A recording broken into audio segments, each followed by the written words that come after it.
Hello friends, इस news में आप सभी का स्वागत है। झारखंड की तमाम छोटी बड़ी खबर इस वीडियो में देखने को मिलेगी। सबसे पहले बड़ी खबर, द्रौपदी मुर्मू समर्थन मांगने के लिए आ जाएगी रांची। इधर राष्ट्रपति पद के लिए एनडीए की प्रत्याशी द्रौपदी मुर्मू समर्थन मांगने सोमवार को रांची आएंगी। वे यहां करीब 5 घंटे रहेंगी। इस दौरान वे एनडीए के विधायकों और सांसदों से मुलाकात करेंगी। द्रौपदी मुर्मू 11 बजे दिन में विशेष विमान से रांची पहुंचेगी। इसी के साथ ही अगली बड़ी खबर, रांची के चौक चौराहे जाने जाएंगे शहीदों के नाम। इधर यूपी के तर्ज पर यूपी की तरह इसी के साथ ही अगली बड़ी खबर, रांची के चौक चौराहे जाने जाएंगे शहीदों के नाम। इधर यूपी की तरह ही झारखंड की राजधानी रांची के कई चौक चौराहों का नामकरण किया जाएगा और नाम बदला जाएगा। यूपी में जिस तरह सत्तारूढ़ दल क्षेत्र विशेष की पहचान दिलाने के लिए प्रयास है, उसी प्रकार अब झारखंड भी सत्तारूढ़ दल झारखंड मुक्ति मोर्चा ने झारखंड के शहीदों और महापुरुषों को पहचान दिलाने के लिए कवायद शुरू कर दी है। इसी के साथ ही अगली बड़ी खबर, रक्षा शक्ति विश्वविद्यालय में आज से शुरू होगी नामांकन प्रक्रिया। इधर झारखंड रक्षा शक्ति विश्वविद्यालय में शैक्षणिक सत्र 2022-23 के लिए स्नातक और स्नातकोत्तर के सभी 9 पाठ्यक्रमों में नामांकन की प्रक्रिया आज से शुरू होगी। इच्छुक विद्यार्थी नामांकन के लिए ऑनलाइन या ऑफलाइन आवेदन कर सकते हैं। दूसरी ओर कॉलेज में होंगे झारखंड के शहीदों पर व्याख्यान। इधर रांची विश्वविद्यालय शैक्षिक संघ की ऑनलाइन बैठक कल हुई। बता दें, इस बैठक में देश की स्वतंत्रता का अमृत महोत्सव के तहत कार्यक्रम आयोजित करने का निर्णय लिया गया है। स्वतंत्रता में झारखंड के वीर योद्धाओं के महत्वपूर्ण योगदान विषय पर रांची विश्वविद्यालय के 30 कॉलेजों में व्याख्यान माला का आयोजन जुलाई-अगस्त में करने का निर्णय लिया गया है। इसी के साथ ही अगली बड़ी खबर, कांग्रेस विधायक दल की बैठक आज। इधर झारखंड विधानसभा स्थित कक्ष में सोमवार को कांग्रेस विधायक दल की बैठक होगी। इसमें राष्ट्रपति चुनाव को लेकर दोनों उम्मीदवारों के नाम पर चर्चा की जाएगी। अलाकमान के निर्णय के साथ पार्टी समर्थित उम्मीदवार के पक्ष में मतदान करने का निर्णय लिया जा सकता है। इसी के साथ ही अगली बड़ी खबर, जीएम फॉरेस्ट सीएनटी लैंड के अवैध हस्तांतरण रोकने को लेकर सरकार सख्त है। इधर राज्य के प्रतिनिधि गैर मजरूआ जमीन, वन भूमि और सीएनटी के तहत आने वाली जमीन का अवैध हस्तांतरण को रोकने के लिए सरकार ने कड़ा रुख अपनाया है। सरकार इस तरह की भूमि पर किया गया अवैध हस्तांतरण की जांच कराएगी। ये जांच पूर्व निबंधन पदाधिकारियों के द्वारा किया जाएगा। इसको लेकर निबंधन विभाग के महानिरीक्षक विप्रा भाला ने सभी उपायुक्त और जिला निबंधन को पत्र लिखा है। इसी के साथ ही अगली बड़ी खबर, मौसम विभाग से राज्य के अधिकांश जिलों में बारिश। इधर मानसून के सक्रिय होने से लोगों को जहां गर्मी से राहत मिली है, वहीं राजधानी समेत पूरे राज्य में मौसम एक बार फिर सुहाना हो गया है। मौसम विभाग ने येलो अलर्ट जारी करते हुए बताया है कि 5 जुलाई तक झारखंड के अधिकांश जिलों में बारिश होगी। वहीं मौसम विभाग ने 4-5 जुलाई को राज्य के कई स्थानों में हल्के से लेकर माध्यम दर्जे की बारिश होने की संभावना जताई है और 6-7 जुलाई को राज्य के कुछ स्थानों पर हल्के और माध्यम दर्जे की बारिश होने की संभावना है। वहीं मौसम विभाग के अनुसार रांची, गुमला, खुट्टी, रामगढ़, पाकुड़, बोकारो, हजारीबाग जिले के कुछ भागों में वज्रपात के साथ बारिश होने की संभावना है। इसी के साथ ही अगली बड़ी खबर, देवघर वाराणसी ट्रेन सेवा का हो सकता है ऐलान। इधर प्रधानमंत्री नरेंद्र मोदी 12 जुलाई को झारखंड आ रहे हैं। उस दिन बाबा नगरी देवघर से झारखंड वासियों की कई सौगातें देंगे। दरअसल प्रधानमंत्री मोदी पहले तो संथाल परगना को देवघर एयरपोर्ट के रूप में हवाई सेवा की सौगात देंगे। वहीं प्रधानमंत्री देवघर से बनारस के लिए नई ट्रेन की घोषणा कर सकते हैं। यही नहीं, जैसीडी रेलवे स्टेशन को गांधीनगर और बनारस रेलवे स्टेशन की तरह वर्ल्ड क्लास स्टेशन के रूप में विकसित करने का भी ऐलान किया जा सकता है। इसी के साथ ही अगली बड़ी खबर, सभी जिलों में पीडीएस डीलरों का धरना 11 को। इधर राज्य भर के पीडीएस डीलर अपनी मांगों को लेकर अब आंदोलन करेंगे। 9 सूत्री मांगों के समर्थन में पीडीएस TDS डीलर 11 को जिला मुख्यालयों के सामने धरना देंगे। इसके बाद वे प्रधानमंत्री नरेंद्र मोदी के नाम राज्य सरकार के माध्यम से ज्ञापन सौंपेंगे। इसी के साथ ही अगली बड़ी खबर, झारखंड गठन के पूर्व की राशि का जिलों को होगा भुगतान। इधर झारखंड गठन के पहले की बकाया राशि का भुगतान जिलों को किया जाएगा। ये अंतिम मौका है। ऐसे में शिक्षा विभाग ने जिलों से प्रस्ताव मांगा है। अगर किसी प्रकार की राशि बकाया है और उसका भुगतान कराना है तो इसका प्रस्ताव जुलाई के पहले सप्ताह में देने को कहा गया है। इसी के साथ ही अगली बड़ी खबर, JPSC अध्यक्ष का 6 को कार्यकाल होगा पूरा। इधर झारखंड लोक सेवा आयोग के अध्यक्ष अमिताभ चौधरी का कार्यकाल 6 जुलाई को पूरा हो रहा है। बता दें 6 जुलाई 2022 को वे 62 वर्ष के हो जाएंगे। ऐसे में उनका कार्यकाल पूरा होगा। ऐसे में JPSC चेयरमैन के रूप में सरकार नई नियुक्ति करेगी। जब तक नियुक्ति नहीं होगी तब तक JPSC के सीनियर सदस्य को चेयरमैन का प्रभार दिया जाएगा। इसी के साथ ही अगली बड़ी खबर, स्मार्ट टीवी से विद्यार्थियों को दी जाएगी गतिविधि आधारित शिक्षा। इधर झारखंड के सरकारी विद्यालयों में पढ़ने वाले तीसरी से लेकर 5वीं के विद्यार्थियों को स्मार्ट टीवी के माध्यम से पढ़ाया जाएगा। इसके लिए स्कूलों में संपर्क फाउंडेशन की ओर से लगाए गए स्मार्ट टीवी का उपयोग किया जाएगा। शिक्षा विभाग का प्रयास है कि बच्चों को गतिविधि आधारित शिक्षा मिले, जिससे कि उनके सीखने की क्षमता का अधिकाधिक विकास हो सके। ये योजना नीति आयोग की ओर से शुरू की गई है। इसी के साथ ही अगली बड़ी खबर, स्टील को लेकर चलाया जाएगा अभियान। इधर सेल की ओर से आजादी के अमृत महोत्सव के तहत 4 से लेकर 10 जुलाई तक जागरूकता अभियान चलाया जाएगा। इसमें स्टील के उपयोग को बढ़ावा देने और स्टील खपत को बढ़ावा देने के लिए रांची के ग्रामीण क्षेत्रों में कई कार्यक्रम आयोजित किए जाएंगे। इसी के साथ ही अगली बड़ी खबर, पुलिस एसोसिएशन रांची शाखा का चुनाव संपन्न। इधर झारखंड पुलिस एसोसिएशन की रांची जिला शाखा का चुनाव रविवार को गहमा गहमी के बीच संपन्न हो गई है।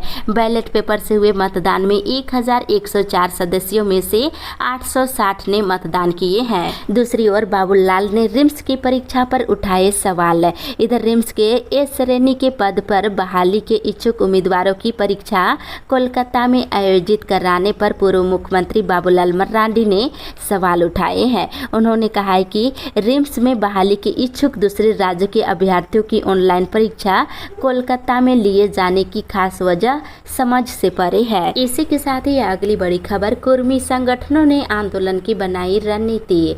इधर टेटोमी कुर्मी समाज की बैठक रविवार को पुरानी विधानसभा सभागार में हुई।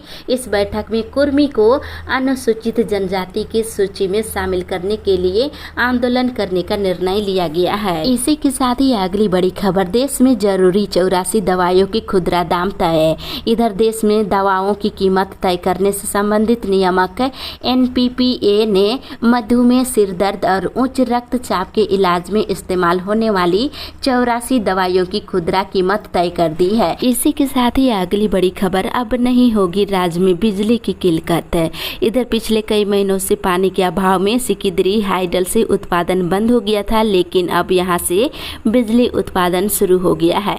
सिकिदरी हाइडल से उत्पादन शुरू होने से झारखंड में विद्युत वितरण निगम ने राहत की सांस ली है। सिकिदरी हाइडल के दोनों यूनिट के चालू होने से करीब 105 मेगावाट बिजली उत्पादन हो रहा है। इसी के साथ ही अगली बड़ी खबर, 7 जुलाई को जारी होगा सेकेंड लिस्ट। इधर राज्य के एकमात्र नेशनल लॉ यूनिवर्सिटी में एडमिशन की प्रक्रिया चल रही है। इस साल के लेट कंसोर्टियम की ओर से एडमिशन काउंसलिंग प्रक्रिया पूरी की जा रही है। दूसरी मेरिट लिस्ट 7 जुलाई को जारी होगी। दूसरी तरफ अमरनाथ यात्रा के लिए श्रद्धालुओं का पहला जाथ्या रांची से रवाना। इधर अमरनाथ यात्रा समिति के मनोज कुमार जायसवाल के नेतृत्व में अमरनाथ यात्रा का पहला जाथ्या रांची रेलवे स्टेशन से कल रवाना हुआ है। सैकड़ों की संख्या में जाथ्या भाजपा झारखंड प्रदेश कार्य समिति सदस्य संजय कुमार जायसवाल ने अमरनाथ के भक्तों को अंग वस्त्र और पट्टा देकर और माला पहनाकर रवाना किए हैं। इसी के साथ ही अगली बड़ी खबर, बढ़ रही कोरोना मरीजों की संख्या। इधर राजधानी रांची समेत पूरे झारखंड में कोरोना संक्रमितों की संख्या बढ़ने लगी है। रोजाना मिलने वाले नए संक्रमितों की संख्या 50 से पार हो चुकी है। नए मरीजों की संख्या में वृद्धि के साथ ही राज्य में सक्रिय कोरोना संक्रमितों की संख्या 327 पर पहुंच गई है। इसी के साथ ही अगली बड़ी खबर, सावन मेला 1 से 3 अगस्त तक। इधर मड़वाड़ी युवा मंच महिला समर्पण शाखा की ओर से इस साल भी सावन मेले का आयोजन किया जाएगा। इस साल का सावन मेला अग्रसेन भवन में 1 से लेकर 3 अगस्त तक होगा। दूसरी तरफ पॉलिटेक्निक में नामांकन के लिए आवेदन 20 तक। इधर BIT Mesra polytechnic BIT Mesra में diploma in engineering, BSc in medical lab technology और diploma in engineering lateral entry में नामांकन के लिए आवेदन करने की अंतिम तिथि 20 जुलाई तक बढ़ा दी गई है। इसी के साथ ही अगली बड़ी खबर, कोरोना का केस बढ़ने से स्वास्थ्य विभाग ने शुरू किया जांच। एक बार फिर से कोरोना के थप्पड़ों से बचने के लिए लोगों को टेस्ट कराना पड़ रहा है। गोड्डा जिले में शनिवार की शाम तक 5 एक्टिव केस आधिकारिक तौर पर पुष्टि किए जाने के बाद जांच का दायरा बढ़ाया गया है। दूसरी ओर सारे अड़चने खत्म, जल्द होंगे नए समग्नालय भवन का उद्घाटन। इधर वर्षों के इंतजार के बाद नए समग्नालय भवन के उद्घाटन की तमाम अड़चने खत्म हो चुकी है। सब कुछ ठीक ठाक रहा तो राज्य के मुख्यमंत्री आगामी 6 जुलाई को समग्नालय भवन का उद्घाटन करेंगे। इसी के साथ ही अगली बड़ी खबर, आंदोलनकारियों को समय पर मिले पेंशन का लाभ है। इधर झारखंड आंदोलनकारी संघ की बैठक रविवार को परिसदन में अध्यक्ष श्यामलाल गौड़ की अध्यक्षता में हुई। उन्होंने कहा कि जिला का कोई भी कार्यक्रम हो तो आंदोलनकारियों को भी बुलाया जाना चाहिए ताकि वे भी अपना सोच को रख सके। वहीं आंदोलनकारियों को समय पर पेंशन का लाभ देने की भी मांग किए हैं। इसी के साथ ही अगली बड़ी खबर, पत्थर माफिया के हौसले बुलंद, कार्रवाई नहीं। इधर मुख्यमंत्री हेमंत सोरेन के निर्देश के बाद लगातार जिला प्रशासन के द्वारा की गई कार्रवाई के बाद जिले में पत्थर माफिया के बीच भले ही हड़कंप है पर प्रशासन की आंख में धूल झोंके अपना कारोबार कर रहे हैं। एक और जहां जिला प्रशासन ने स्पष्ट कह दिया है कि बिना कागजात के अवैध रूप से खदान और क्रशर का संचालन जिला में नहीं होने दी जाएगी। वही पाकुड़ में माफिया के हौसले काफी बुलंद है। वन क्षेत्र हो या गोचर जमीन, माफिया इसे भी नहीं छोड़ रहे हैं। दूसरी तरफ पत्थर उद्योग के बंद होने से मजदूर हो रहे बेरोजगार। इधर असंगठित मजदूर कांग्रेस यूनियन संघ के अध्यक्ष अर्धो शेखर गांगुली ने कहा है कि जिस तरह से पत्थर उद्योग का कारोबार प्रभावित हुआ है, इससे काफी मजदूर बेरोजगार हो गए हैं। इसी के साथ ही अगली बड़ी खबर, जमशेदपुर में आक्रोशित लोगों ने किया सड़क से थाने तक प्रदर्शन। इधर ईचागढ़ के पूर्व विधायक अरविंद सिंह के साले कन्हैया सिंह की हत्या के विरोध में रविवार को लोगों ने सड़क से थाने तक जमकर प्रदर्शन किए हैं। झारखंड क्षत्रिय संघ के बैनर तले हुए इस प्रदर्शन में पुलिस को चेतावनी दी गई है कि आरोपियों की गिरफ्तारी नहीं होने पर लोग सड़क पर उतर जाएंगे। इसी के साथ ही अगली बड़ी खबर, मकान की रजिस्ट्री की प्रक्रिया हुई और जटिल। इधर जमीन मकान की रजिस्ट्री की प्रक्रिया और जटिल होने जा रही है। अब रजिस्ट्री के लिए खतियान की सत्यापित प्रति भी लगानी होगी। अभी तक फोटोकॉपी ही लगाई जाती थी। अगर किसी कारणवश खतियान की सत्यापित प्रति उपलब्ध नहीं है तो अंचल अधिकारी से प्रमाणित पंजी 2 की जरूरत पड़ेगी, लेकिन इसमें भी कई शर्त शामिल है। दूसरी तरफ बढ़ेगा बंदोबस्त और अंचल कार्यालय का भाव। इधर निबंधन विभाग के इस आदेश से एक और बंदोबस्त तो दूसरी ओर अंचल कार्यालय का भाव बढ़ जाएगा, क्योंकि हर दिन औसतन 25 से 30 रजिस्ट्री होती है। इसलिए इतने लोगों से सत्यापित प्रति हासिल करने के लिए इन दोनों कार्यालयों की दौड़ निश्चित रूप से लगाने होंगे और उन लोगों को डबल दौड़ लगानी होगी जिसका खतियान क्षतिग्रस्त हो चुका है। इसी के साथ ही अगली बड़ी खबर, आईएएस में प्रोन्नति में देरी पर रोक लगाने की तैयारी। इधर राज्य प्रशासनिक सेवा के अधिकारियों को भारतीय प्रशासनिक सेवा में प्रोन्नति के लिए हर वर्ष समय से तैयारी नहीं होने का खमियाजा भुगतना होता है और कई बार 2 वर्षों के बाद ही प्रोन्नति मिल पाती है। इस वर्ष 2019, 20 और 21 की रिक्तियों के विरुद्ध अधिकारियों को आईएएस में प्रोन्नति मिल रही है। इसी के साथ ही अगली बड़ी खबर, रिम्स में अब खुलेगी राज्य की दूसरी बीएसएल लैब। इधर टीबी के मरीजों का अब रिम्स में कई एडवांस जांच की सुविधा मिलने वाली है।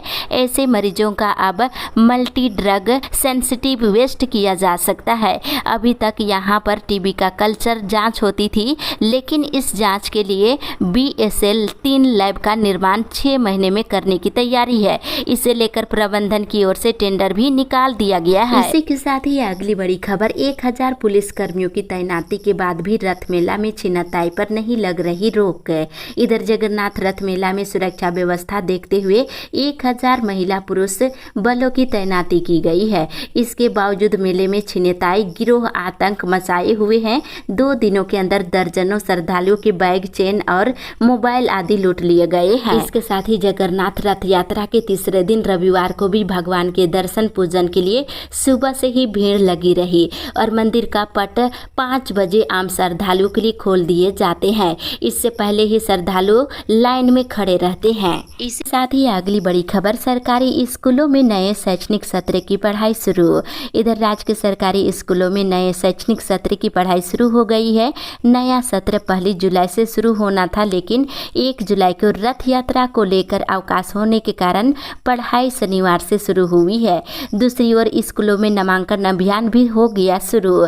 इधर झारखंड शिक्षा परियोजना परिषद के निर्देश पर सरकारी स्कूलों में नामांकन का विशेष अभियान भी शुरू हो गया है। ये 15 जुलाई तक चलेगा। इसी के साथ ही अगली बड़ी खबर, शिक्षकों को राष्ट्रीय पुरस्कार के लिए अभी भी मौका, 10 तक आवेदन। इधर इस साल के राष्ट्रीय पुरस्कार के लिए जो शिक्षक अभी तक ऑनलाइन आवेदन नहीं कर सके हैं, उनके लिए अभी भी मौका है। केंद्रीय शिक्षा मंत्रालय ने वर्ष 2022 के राष्ट्रीय शिक्षक पुरस्कार के लिए ऑनलाइन आवेदन की समय सीमा एक बार फिर बढ़ा दी है। अब शिक्षक 10 जुलाई तक ऑनलाइन आवेदन कर सकते हैं। इसी के साथ ही अगली बड़ी खबर, सरकारी स्कूल हरे और सफेद रंग से होंगे चकाचक। इधर राज्य के सरकारी विद्यालयों में बदलाव किया जा रहा है। बच्चे के नए ड्रेस कोड के साथ साथ अब विद्यालय के भवन भी सफेद और हरे रंग से चकाचक किए जाएंगे। इसे लेकर कार्रवाई शुरू की जा चुकी है। राज्य के करीब 35,000 सरकारी विद्यालयों के भवन को हरा और सफेद रंग से दोबारा रंगा जा रहा है। इसी के साथ ही अगली बड़ी खबर, पीएम के कार्यक्रम में 5000 कार्यकर्ता जाएंगे देवघर। इधर गिरिडीह जिले के गांडे पंचायत भवन में रविवार को भाजपा गांडे मंडल कार्य समिति की बैठक हुई। इस बैठक में मुख्य अतिथि के रूप में पूर्व विधायक लक्ष्मण स्वर्णकार और पूर्व जिलाध्यक्ष यदुनंदन पाठक उपस्थित थे। इसमें निर्णय लिया गया है कि पीएम के कार्यक्रम में 5000 कार्यकर्ता देवघर जाएंगे। इसी के साथ ही अगली बड़ी खबर, केरोसिन का उठाव नहीं कर रहे पीडीएस कार्डधारी। इधर देवरी अंचल क्षेत्र के कई पीडीएस दुकानों में कार्डधारियों के द्वारा केरोसिन का उठाव नहीं किए जा रहे हैं, जिससे संबंधित पीडीएस दुकानदारों को परेशानियों का सामना करना पड़ रहा है। कार्डधारियों के द्वारा पीडीएस दुकानों से केरोसिन का उठाव नहीं किए जाने की सूचना मिल रही है। इसी के साथ ही अगली बड़ी खबर, गढ़वा में होगी भारतीय सांस्कृतिक ज्ञान परीक्षा। इधर भारतीय सांस्कृतिक ज्ञान परीक्षा समिति की बैठक BS candy public school Nawada मोड़ के सभागार में अखिल विश्व गायत्री परिवार जिला गढ़वा के समन्वयक विनोद पाठक की अध्यक्षता में संपन्न हुई है। उसमें भारतीय सांस्कृतिक ज्ञान परीक्षा 2022 के सफल संचालन के उद्देश्य से जिला समिति का गठन किया गया है। इसी के साथ ही अगली बड़ी खबर, झारखंड में वज्रपात से फिर बढ़ने लगी है मौतें। इधर झारखंड में वज्रपात से मौत की संख्या लगातार बढ़ रही है। बीते 10 दिनों में 50 से ज़्यादा लोगों की जान जा चुकी है। आगे भी आसमान में बरसती बादल जैसे जैसे गहराएंगे वज्रपात होगा, जिससे मौतों का आंकड़ा बढ़ने की संभावना है। इसी के साथ ही अगली बड़ी खबर, अमृत महोत्सव पर पौधारोपण का निर्णय। इधर अमृत महोत्सव के अवसर पर जगन्नाथ महतो महाविद्यालय उराक इचाव में प्रखंड के शहीदों और स्वतंत्रता सेनानियों के नाम से पौधारोपण 8 जुलाई से शुरू किया जाएगा। वहीं दूसरी ओर इंटर और मैट्रिक के विद्यार्थी होंगे सम्मानित। इंटर और मैट्रिक की परीक्षा में बेहतर करने वाले विद्यार्थियों को इचाक में LM private ITI Ambedkar Nagar में 10 जुलाई को दिन के 11 बजे सम्मानित किया जाएगा।